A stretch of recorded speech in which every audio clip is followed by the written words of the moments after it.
Right now, I want you to think of the forest, of the Amazon, of the birds, of the jaguar, and close your eyes.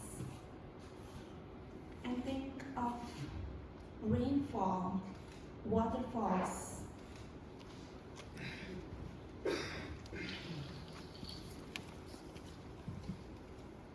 This is where I came from. This is where I belong to. The place where my ancestors have been hunting, fishing, baiting, and farming, and so much more for many, many, and many years. This is the place where we as indigenous people have a spiritual bonding with.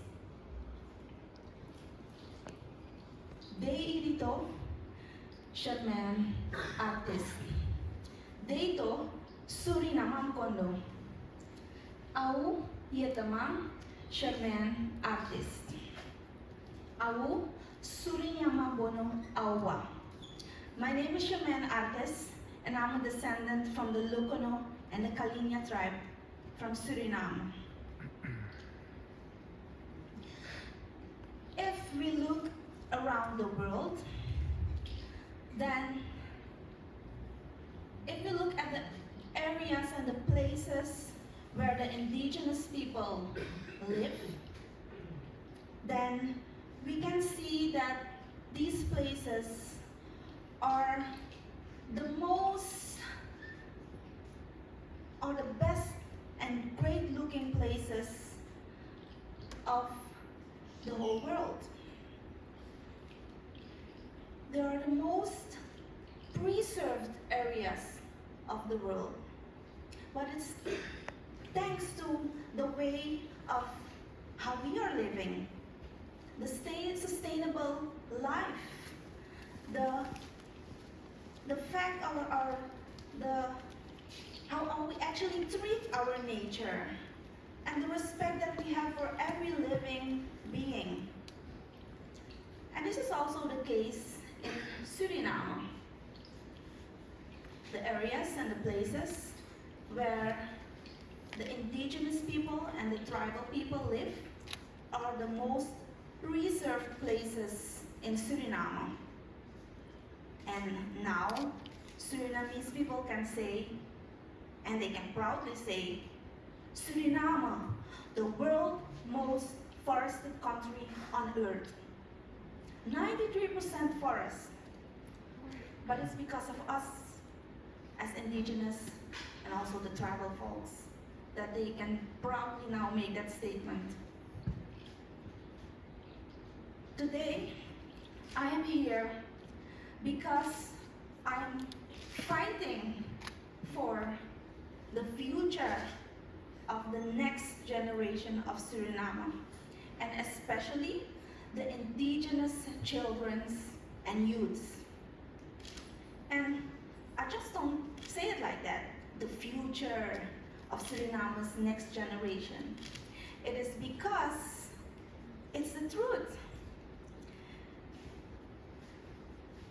If we don't respect our future, our nature, we will never have a future.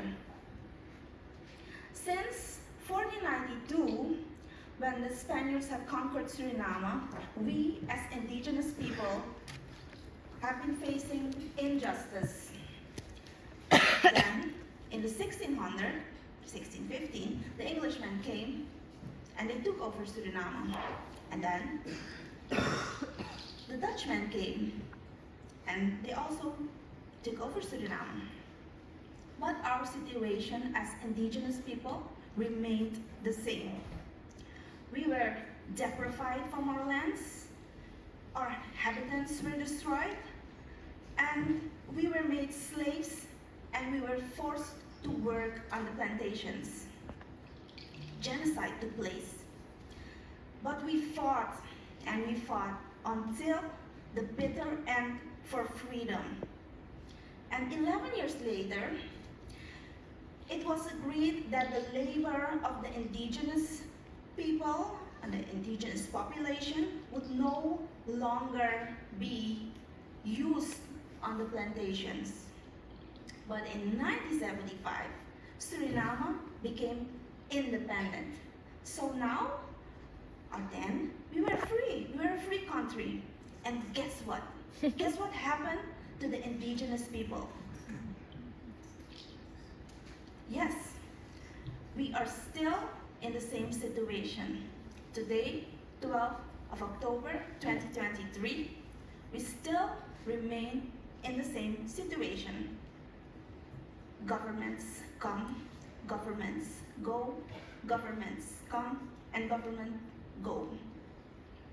It is sad, but it's a feeling of disappointment and shame that every government we had since the independence of Suriname had let us as indigenous people down.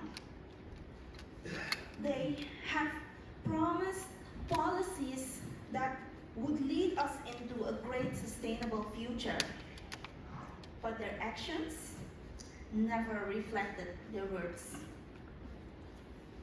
And we as indigenous people make 4% of the total population of Suriname. And according to the last census, that is about 20,000 persons. But even though we make 4% of the total population, we have managed to protect our forest, and we are still here. In 2016, the state of Suriname was reprimanded by the Inter-American Court of Human Rights because of not properly arranging the legal recognition of the land rights of the indigenous people. It looks like they have never heard of the Lokono and the Kalinia lawsuit. And until today, we face continuous displacement, land loss, ecosystem destruction through mining, illegal mining, and river pollution, that actually contamination of deadly chemicals. And if we can believe the last news, Mennonites were given permission to lands of the indigenous people. In May this year, we have lost 2 brothers. And actually, they were killed by the police. And these brothers stood up for our rights because they could no longer bear how they are being deprived from their ancestral lands, and it is given away to third parties. And we still have some brothers in detention, and there's still an investigation going. But there is no clarification about the process. But besides all this,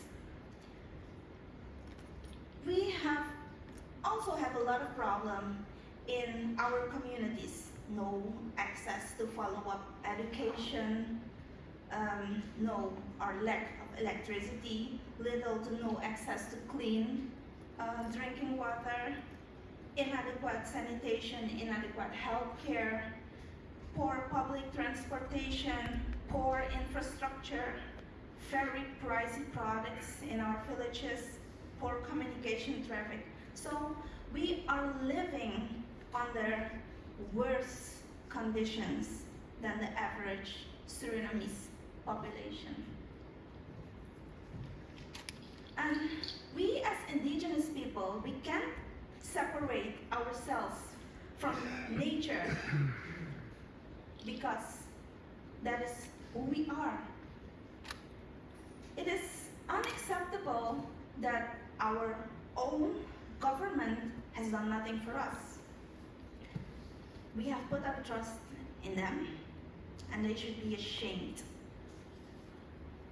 We have given our government enough time, and now there is no more time left to give.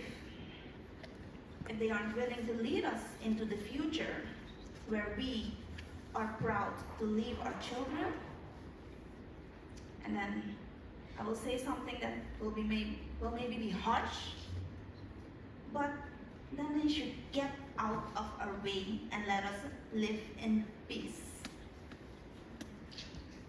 We as humans are the only species on this planet that has the capability and the privilege to decide not to disappear.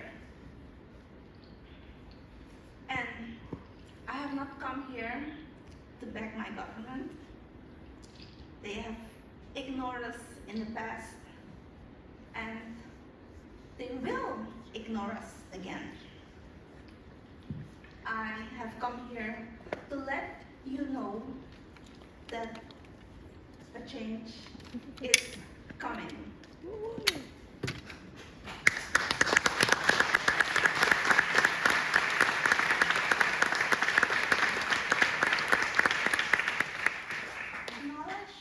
Surrounding indigenous rights, especially fundamental rights, can be improved. And one important thing is to create awareness among our communities and how to exercise them. And the focus is on women and young people. Female leadership is important because we women, we are great agents of change.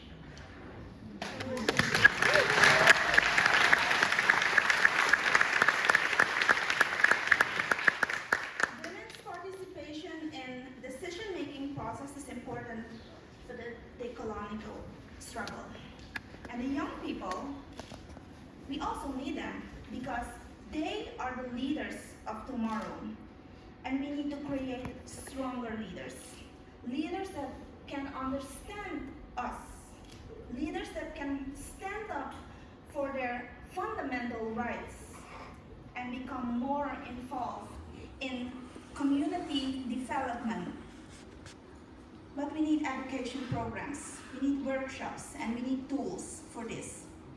I will keep fighting and working and do everything that I can for my people. But I can't do this alone. I need your help. Not recognizing our rights as indigenous people means not recognizing us. Means that you don't see us. You don't respect us. You don't respect our culture. And today, I want to reach my hand to you. And if you are human, and if you feel the same way, I want you to stand up right now.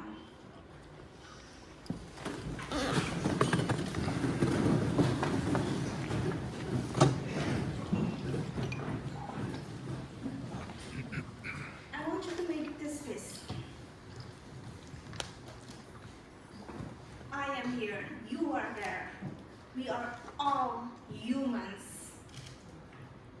We and the future that we have, the future that we are looking for, the future that we want to have for our next generation, is that what we create. So please help. And today, I will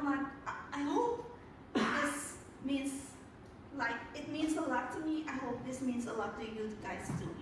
And I hope today when you are leaving this building, you say, no, I will help and I will donate and I will help the people of Suriname.